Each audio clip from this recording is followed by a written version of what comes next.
Everything in my life was focused on having a whole lot of people accept me.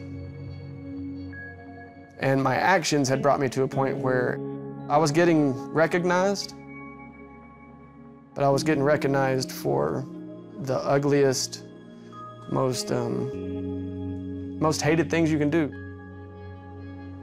My name is Joe McElroy. In my 4 years as a narcotics detective, I took down some pretty bad guys. Eventually, I became one myself. My story starts when I was just a kid growing up in Arkansas. The relationship with my father was difficult. He worked a lot, he expected a lot, and I always felt like I didn't quite make it to that standard that he had set for me. I knew he loved me, but I don't feel like I ever gained that the acceptance. So when I got to high school, I discovered ways to get people's attention. I found that when I drank and when I got loud and showed off or fought or whatever it was, people would look at me and smile and laugh and thought I was funny or crazy or whatever you wanted to call it. I could go to these parties and be accepted by, a lot of people. By the time I got to college, the partying had pretty much taken over my life. I was drinking at least a 12-pack of beer a day and smoking weed pretty much every day, all the time. I dropped out in my first year, got a job working at a warehouse. Later, I got married. I started a family. But I felt like a failure, and I wanted to prove myself. That's when I decided to become a cop. To be able to go around with the, with the badge and the uniform and it gives you a sense of power. It all fed into this need for acceptance and for being known for something. So I stopped smoking weed, cut back on the drinking, and I made it through the academy. But being a cop, it was never enough, so I worked my way up to becoming a narcotics detective. That's when the trouble started. I was working undercover, posing as a potential buyer. So I go to buy a substantial amount of methamphetamine, and of course the guy wants me to use methamphetamine to prove that I'm not a cop. Hey, you like that stuff? Yeah, that was good stuff. I didn't want him to shoot me, Yeah. and I wanted to do the cases. I wanted to make the cases. I remember doing a line of meth and having this moment where I was like, oh, this is not good. Something's different about this. Something's dangerous about this. It wasn't an if I'm going to get high again at that point. It was when am I going to get high? How am I going to get high? What do I have to do to get high? What do I have to steal to get high? I got my answer when I was assigned to clean out an old evidence room.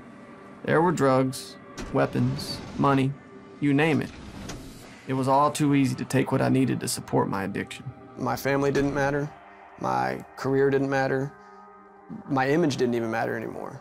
Addiction had taken over enough at that point that it was in control. It ran absolutely 100% ran my life. Eventually, I got caught and was arrested on 9 felonies. I was facing like 120 years. If they'd have really wanted to stack those charges, I was devastated. I mean, I didn't even know where to begin or what to do with myself. Since I didn't have any priors, the judge only gave me 1 year of jail time with 10 years of probation.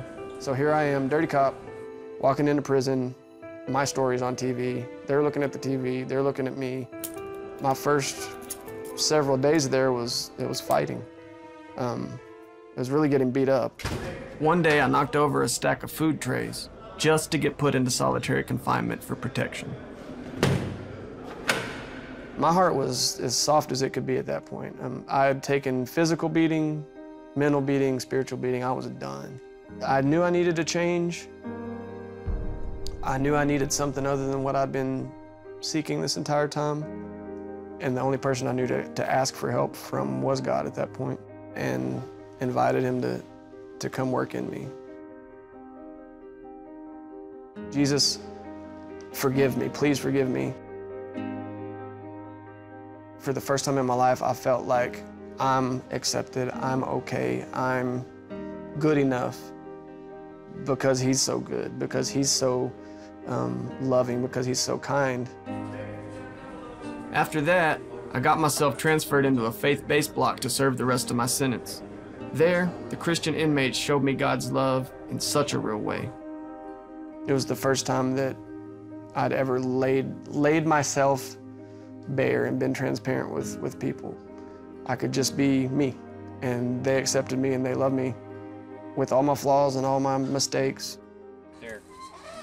I got out in 2010, and over time God has helped me overcome my addiction and get through a painful divorce. Now I'm happily remarried and working at a contracting company. God's acceptance is without hindrance. You don't have to perform to receive it. He's there, he's ready. He's that dad that's running towards you, not holding back at all.